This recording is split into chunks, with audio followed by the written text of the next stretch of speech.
पश्चिम बंगाल में ऐसा क्या हुआ कि जिस राज्यपाल का मुख्यमंत्री ममता बनर्जी से 36 का आंकड़ा था, जिसने ममता को वक्त वक्त पर केंद्र के आदेश के मुताबिक फैसला लेकर चौंकाया, उन्होंने विधानसभा चुनाव से ठीक पहले इस्तीफा दे दिया।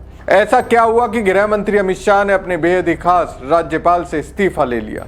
क्या उन्होंने अमित शाह के आखिरी आदेश को मानने से इनकार कर दिया?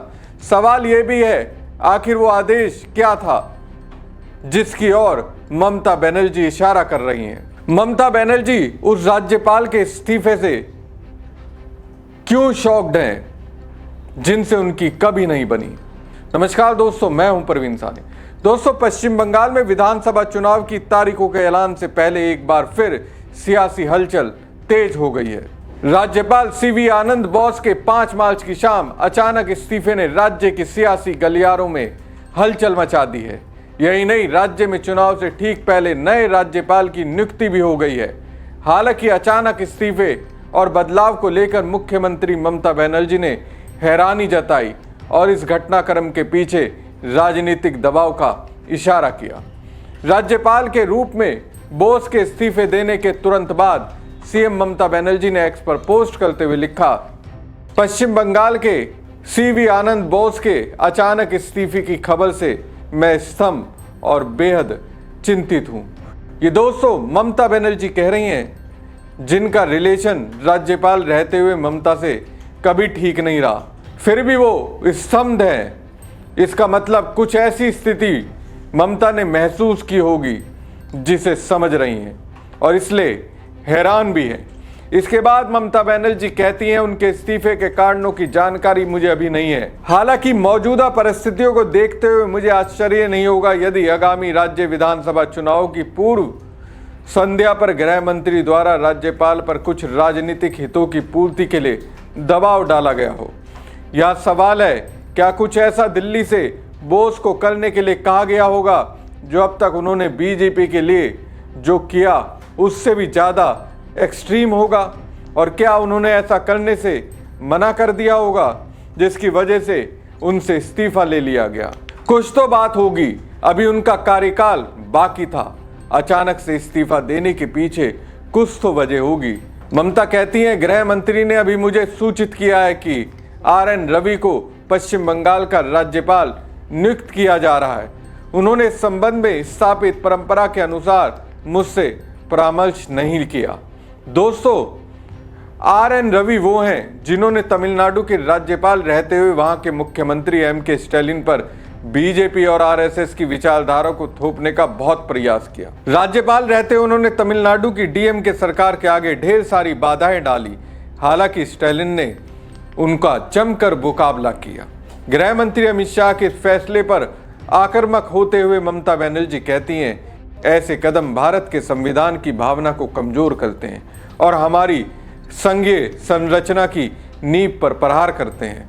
केंद्र को सहकारी संघवाद के सिद्धांतों का सम्मान करना चाहिए और ऐसे एक तरफा निर्णय लेने से बचना चाहिए जो लोकतांत्रिक परंपराओं और राज्यों की गरिमा को ठेस पहुंचाते हैं।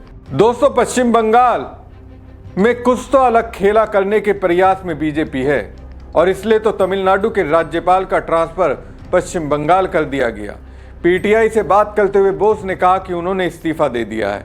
वो 3.5 साल से बंगाल के राज्यपाल रहे, यही उनके लिए काफ़ी है।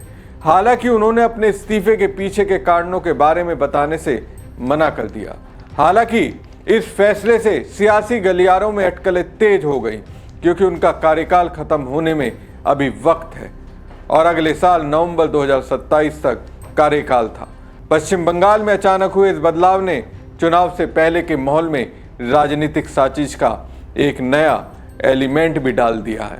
दोस्तों, सीवी आनंद बोस ने 17 नवंबर 2022 को पश्चिम बंगाल के राज्यपाल का जिम्मा संभाला था, लेकिन अपना कार्यकाल पूरा होने से करीब 20 महीने पहले ही इस्तीफा दे दिया। इस इस्तीफे के साथ वो लोक भवन के लगातार दूसरे राज्यपाल बन गए जिन्होंने अपना कार्यकाल पूरा किए बगैर ही पद से इस्तीफा दे दिया। बोस की विदाई ऐसे समय में हुई जब राज्य में कुछ दिनों बाद विधानसभा चुनाव होने वाले हैं, जिसमें बीजेपी ममता बनर्जी की पार्टी को चुनौती दे रही है और वो लगातार चौथी बार जीत हासिल करना चाहती है। दोस्तों, पश्चिम बंगाल के राज्यपाल पद से इस्तीफा देने के कारण ही सीवी आनंद बोस का कार्यकाल समाप्त हो गया। उनका कार्यकाल शुरू से ही विवादों और राज्य की सत्तारूढ़ पार्टी टीएमसी और मुख्यमंत्री ममता बनर्जी के साथ टकराव के कारण चर्चा में रहा। जब बोस ने नवंबर 2022 में राज्यपाल का पद संभाला था, तब शुरुआत में माहौल काफी सौहार्दपूर्ण दिखा। जनवरी 2023 में राजभवन में आयोजित एक कार्यक्रम के दौरान 3 बच्चों ने उन्हें पारंपरिक हाथेखोरी रस्म के जरिए बंगाली भाषा की पहली शिक्षा दी। ये कार्यक्रम मुख्यमंत्री ममता बनर्जी की मौजूदगी में हुआ था। इस मौके पर ममता बनर्जी ने उन्हें 19वीं सदी के समाज सुधारक और शिक्षाविद ईश्वर चंद्र विद्यासागर द्वारा लिखी गई प्रसिद्ध बंगाली पुस्तक भी भेंट की थी। उस समय बोस ने कहा था कि वो केंद्र और राज्य के बीच सहयोग का सेतु बनकर काम करेंगे। हालांकि शुरुआती दोस्ताना माहौल ज्यादा समय तक टिक नहीं सका। उनके कार्यकाल में राजभवन और राज्य सरकार के बीच कई मुद्दों पर टकराव देखने को मिला।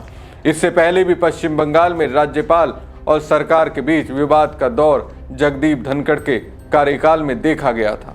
आनंद बोस ने अपनी शुरुआती पढ़ाई केरल में की थी। बाद में उन्होंने Birla institute of technology and science Pilani से पीएचडी की और लाल बहादुर शास्त्री राष्ट्रीय प्रशासन अकादमी मसूरी में फेलो भी रहे। उनके पिता वासुदेवन नायर स्वतंत्रता सेनानी थे और उन्होंने सुभाष चंद्र बोस के साथ आज़ादी की लड़ाई में हिस्सा लिया था। उन्हीं के नाम पर आनंद बोस का नाम रखा गया। बोस 1977 बैच के आईएएस अधिकारी थे और केरल कैडर से थे। उन्होंने राज्य और केंद्र सरकार में शिक्षा, पर्यावरण, वन और श्रम जैसे विभागों में कई अहम जिम्मेदारियां निभाई। वो केरल के पूर्व मुख्यमंत्री के करुणाकरण के प्रमुख सचिव भी रह चुके हैं। 2019 के लोकसभा चुनाव से पहले आनंद बोस औपचारिक रूप से भारतीय जनता पार्टी में शामिल हुए थे। कोविड-19 महामारी के दौरान उन्हें प्रवासी मजदूरों के कल्याण के लिए कार्य योजना तैयार करने की जिम्मेदारी भी दी गई थी। नवंबर 2022 में उन्हें पश्चिम बंगाल का राज्यपाल नियुक्त किया गया। जून 2023 में बोस ने राज्य सरकार से बिना सलाह किए 11 राज्यों के विश्वविद्यालयों में अंतरिम कुलपतियों की नियुक्ति कर दी। इस फैसले का टीएमसी सरकार ने विरोध किया और मामला सुप्रीम कोर्ट पहुंच गया। बाद में सुप्रीम कोर्ट ने गतिरोध खत्म करने के लिए पूर्व मुख्य न्यायाधीश की अध्यक्षता में एक चयन समिति बनाकर समाधान निकाला। इसी साल पंचायत चुनाव से पहले बोस ने राज्य भवन में पीस रूम बनाया, जहां चुनावी हिंसा से जुड़ी शिकायतें दर्ज की जाती थी। उन्होंने खुद को ग्राउंड जीरो गवर्नर बताते हुए हिंसा प्रभावित इलाकों का दौरा भी किया। विपक्षी दलों ने इसे कानून व्यवस्था की खराब स्थिति का प्रमाण बताया, जबकि टीएमसी ने राज्यपाल पर चुनाव प्रक्रिया में दखल देने का आरोप लगाया। चुनावी हिंसा के बाद आनंद बोस ने गृह मंत्री अमित शाह से भी मुलाकात की थी। उस समय उन्होंने कहा था कि सबसे अंधेरा समय सुबह से ठीक पहले होता है और आने वाले समय से हालत और बेहतर होंगे। जुलाई 2023 में बोस ने नॉर्थ बंगाल यूनिवर्सिटी के पूर्व कुलपति ओम प्रकाश मिश्रा के कार्यकाल में कथित अनियमितताओं की जांच के आदेश दिए। दिलचस्प बात यह थी कि ओम प्रकाश मिश्रा उन लोगों में शामिल थे जिन्होंने कुलपति नियुक्ति के मुद्दे पर राज्यपाल के खिलाफ आंदोलन किया था। बाद में राज्य सरकार ने उन्हें विश्वविद्यालय के कार्यकारी परिषद में शामिल कर लिया। अगस्त 2023 में टीएमसी ने आरोप लगाया कि राज्यपाल ने विधानसभा से पारित 19 विधेयकों को मंजूरी नहीं दी। हालांकि बाद में ममता बनर्जी से बातचीत के बाद आनंद बोस ने इसमें से कई विधेयकों को मंजूरी दे दी, लेकिन इस मुद्दे पर राज्य की राजनीति में बड़ा विवाद खड़ा हो गया। मई 2024 में राजभवन के एक महिला कर्मचारी ने आनंद बोस पर यौन उत्पीड़न का आरोप लगाया। आनंद बोस ने इन आरोपों को सिरे से खारिज करते हुए इसे चुनावी फायदे के लिए रची गई कहानी बताया। आरोप सामने आने के बाद राज्य भवन ने कोलकाता पुलिस के प्रवेश पर रोक लगा दी थी। संविधान के अनुच्छेद 361 के तहत राज्यपाल को मिली कानूनी सुरक्षा के कारण उनके खिलाफ आपराधिक कार्रवाई नहीं हो सकी। इस मुद्दे पर टीएमसी ने कोलकाता में विरोध प्रदर्शन भी निकाला। ममता बनर्जी ने उस समय प्रधानमंत्री नरेंद्र मोदी की चुप्पी पर भी सवाल उठाए थे। इसके बाद जब ममता बनर्जी ने कहा कि महिलाएं राजभवन जाने में असुरक्षित महसूस करती हैं, तो आनंद बोस ने उनके खिलाफ कोलकाता हाई कोर्ट में मानहानि का मुकदमा दायर किया। सितंबर 2024 में कोलकाता के आलजी मेडिकल कॉलेज और अस्पताल में एक जूनियर डॉक्टर के साथ बलात्कार और हत्या की घटना के बाद भी राज्यपाल और राज्य सरकार के बीच टकराव बढ़ गया। इस घटना पर बोस ने मुख्यमंत्री की कड़ी आलोचना की और उन्हें लेडी मैकबेथ तक कह दिया। नवंबर 2025 में टीएमसी के सांसद कल्याण बनर्जी ने राज्यपाल पर आरोप लगाया कि वो राजभवन में बीजेपी से जुड़े अपराधियों को शरण दे रहे हैं। इसके जवाब में आनंद बोस ने खुद राज्य भवन परिसर के लाइव प्रसारण के साथ तलाशी अभियान चलाया और उनके कार्यालय ने कल्याण बनर्जी के खिलाफ पुलिस शिकायत भी दर्ज कराई। ये विवाद उस समय सामने आया जब चुनाव आयोग की ओर से मतदाता सूची के एसआईआर को लेकर राज्य में राजनीतिक विवाद चल रहा था। राज्यपाल ने इस प्रक्रिया का समर्थन किया जबकि टीएमसी इसका विरोध कर रही थी।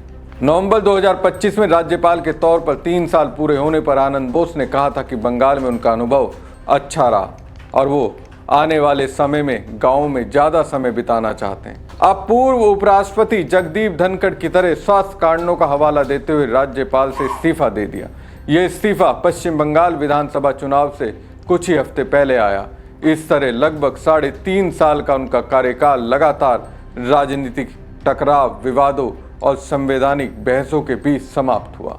फिर ममता बनर्जी अगर शॉक्ड हैं तो इसके पीछे अमित शाह का दाव तो हो ही सकता है। आपको क्या लगता है? हमारी खबर आपको कैसी लगी कमेंट बॉक्स में कमेंट करके जरूर बताएं। साथ ही पेज को ज़्यादा से ज़्यादा लाइक और शेयर कीजिएगा। धन्यवाद।